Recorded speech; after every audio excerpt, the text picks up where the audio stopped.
Bayangkan kamu seorang penikmat kopi dan lagi berada di supermarket. Ada sales yang menawarkan kopi. Ini kopi Gayo asli, langsung dari Aceh. Kamu beli, kamu seduh di rumah. Tapi rasanya kayak kopi saset biasa. Dan ternyata memang kopi saset biasa yang ditempel label Gayo. Pertanyaannya, apakah boleh asal-asalan menempel nama daerah di produk kita? Siapa yang rugi kalau nama Gayo, Darjeeling, atau Toraja dipakai sembarangan? Dan kenapa negara kita sampai bikin undang-undang khusus buat mengatur nama tempat? Hari ini di Lawsplain kita bahas indikasi geografis dan indikasi asal. Selamat datang di Lawsplain, breaking down law one splain at a time. Dan hari ini kita akan membahas dua istilah yang sering bikin bingung, yaitu indikasi geografis dan indikasi asal. Dua-duanya soal asal-usul produk dari sebuah tempat, tapi perlakuan hukumnya beda jauh.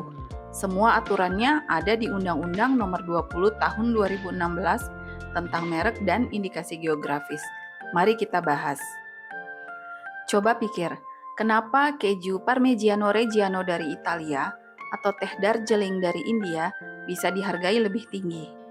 Karena namanya menjamin asal dan mutu. Parmigiano cuma sah kalau dibuat di provinsi tertentu di Italia menurut aturan baku. Teh Darjeeling cuma dari lereng Himalaya di India. Bahkan, itu indikasi geografis pertama yang diakui di sana. Ketika dibuat di tempat lain, namanya bukan itu. Itu aturan hukum, bukan sekedar gengsi. Indonesia juga punya banyak. Ada kopi Gayo, lada putih Muntok, kopi Kintamani, garam Amet.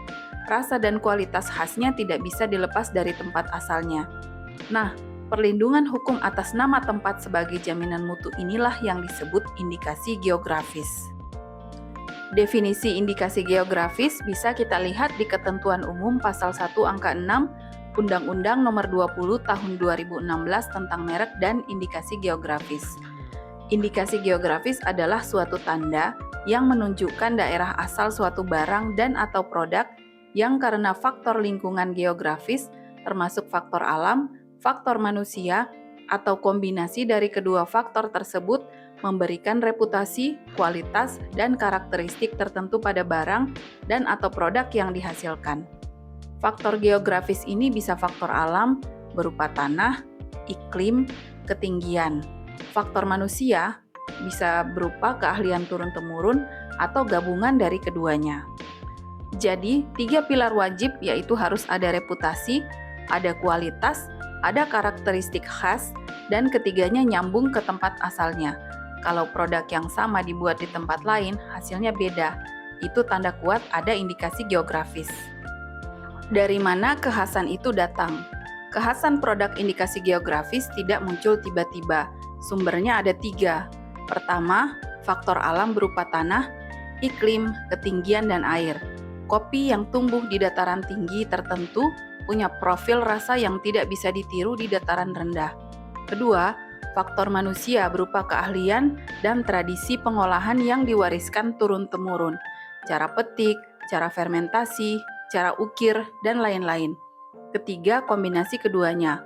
Alam menyediakan bahan, manusia mengolah dengan cara khas. Dua-duanya menyatu jadi identitas produk. Sekarang kita bahas indikasi asal.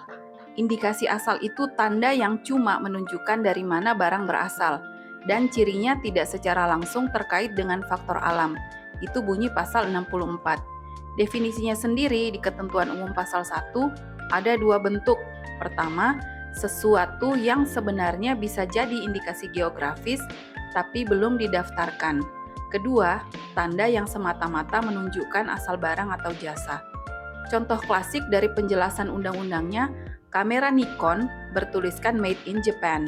Itu menunjukkan tempat pembuatan, tapi mutunya bukan karena tanah atau iklim Jepang. Itu indikasi asal. Dan yang penting, menurut pasal 63, indikasi asal dilindungi secara deklaratif, artinya otomatis tanpa pendaftaran, sementara indikasi geografis wajib didaftarkan dulu. Biar tidak bingung, kita sandingkan langsung. Soal kaitan dengan faktor alam, indikasi geografis wajib punya, karena mutunya lahir dari geografi. Indikasi asal tidak harus.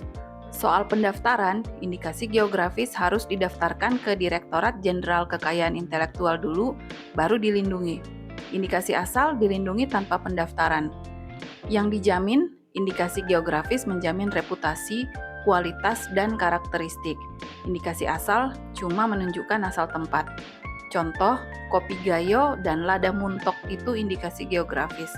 Sedangkan label made in Japan itu indikasi asal. Paham bedanya ya? Intinya, indikasi geografis ada di kata kualitas yang terikat tempat. Sekarang kita bahas bedanya indikasi geografis dan merek. Indikasi geografis menunjukkan asal sekaligus mutu khas dari sebuah daerah. Dia dimiliki bersama oleh masyarakat atau lembaga di kawasan itu. Dilindungi selama ciri khas dan kualitasnya masih ada tanpa batas waktu tetap dan tidak bisa dimonopoli oleh satu orang. Merek itu beda. Fungsinya membedakan produk satu pihak dari pihak lain. Dimiliki perorangan atau badan hukum, berlaku selama 10 tahun dan bisa diperpanjang, serta hak eksklusif si pemilik.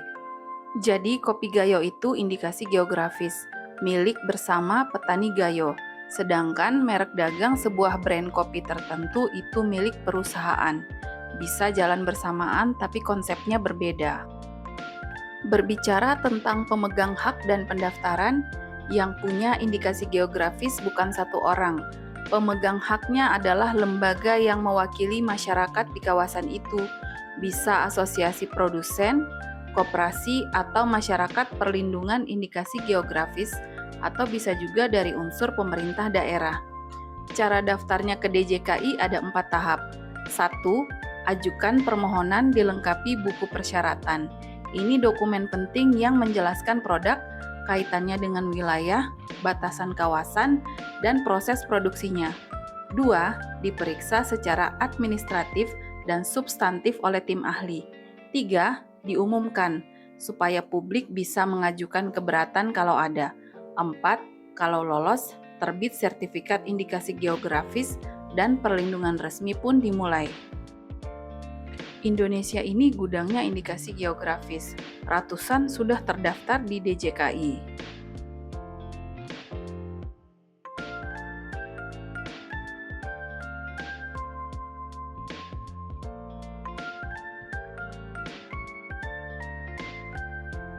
Beberapa yang saya sebutkan ini cuma sebagian contoh. Kopi Arabica Gayo dari Aceh, lada putih muntok dari Bangka Belitung, kopi Kintamani dari Bali, garam Amet juga dari Bali, mebel ukir Jepara dari Jawa Tengah, sampai tembakau mole dari Sumedang. Coba perhatikan, tiap nama selalu melekat ke sebuah daerah. Itulah inti indikasi geografis. Produk dan tempatnya tidak bisa dipisah. Kalau di daerahmu ada produk khas yang sudah punya reputasi, bisa jadi itu kandidat indikasi geografis berikutnya. Ada satu informasi yang wajib kamu tahu. Banyak yang mengira makanan dan minuman khas daerah itu otomatis indikasi geografis, padahal bukan. Ingat, indikasi geografis itu untuk produk murni yang mutunya terikat alam. Biji kopi, lada, garam, sedangkan nasi Padang, soto Banjar, pempek Palembang, dan jamu itu racikan banyak bahan plus teknik turun-temurun. Mutunya tidak terikat tanah atau iklim di satu titik. Pempek yang dimasak orang di Surabaya tetap pempek Palembang. Maka, mereka dilindungi sebagai kekayaan intelektual komunal, tepatnya pengetahuan tradisional milik bersama, dicatat di pusat data KIK, bukan didaftarkan dengan hak eksklusif seperti indikasi geografis. Contohnya rendang, sudah tercatat sebagai pengetahuan tradisional milik Sumatera Barat. Jamu malah naik kelas.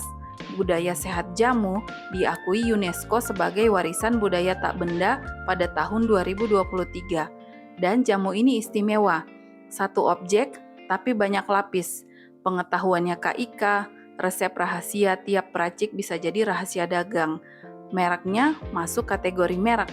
Bahan bakunya bisa indikasi geografis.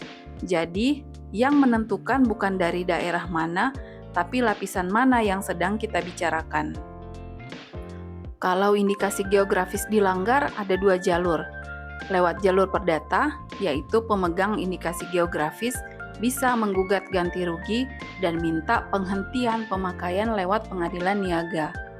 Lewat jalur pidana, ini yang baru dan tegas di Undang-Undang Nomor 20 Tahun 2016. Di pasal 101 menyatakan, siapapun yang tanpa hak memakai tanda yang sama dengan indikasi geografis terdaftar untuk barang sejenis diancam pidana penjara paling lama 4 tahun dan atau denda paling banyak 2 miliar rupiah. Jadi, perbuatan menempelkan label kopi gayo asal-asalan tadi itu bukan hanya perbuatan iseng, itu bisa masuk kategori pidana. Kenapa ini penting? Kenapa kita harus peduli? Ada 3 alasan. Pertama, indikasi geografis melindungi petani dan UMKM kita. Nilai tambahnya kembali ke produsen asli, bukan ke peniru yang cuma menumpang nama. Kedua, indikasi geografis menaikkan nilai ekonomi. Reputasi yang terjaga bikin harga dan daya saing ekspor naik. Kopi Gayo bersertifikat punya posisi tawar lebih kuat di pasar global. Ketiga, indikasi geografis menjaga warisan budaya. Identitas daerah, tradisi, dan kearifan lokal ikut terlindungi secara hukum. Jadi ini bukan cuma soal dagang, ini soal menjaga jati diri. Oke, kita rangkum. 1. Indikasi geografis itu nama tempat yang menjamin mutu khas dan wajib didaftarkan di DJKI. 2. Indikasi asal cuma menunjukkan asal barang tanpa kaitan faktor alam dan tanpa perlu pendaftaran. 3. Indikasi geografis dimiliki bersama oleh masyarakat atau lembaga kawasan, berbeda dari merek yang milik individu. 4. Salah pakai indikasi geografis terdaftar bisa kena pidana sampai 4 tahun penjara dan denda 2 miliar. Kalau video ini bikin kamu lebih paham, bantu like-nya ya. Dan jangan lupa subscribe Lawsplain biar tidak ketinggalan bahasan hukum berikutnya. Sampai jumpa di episode selanjutnya.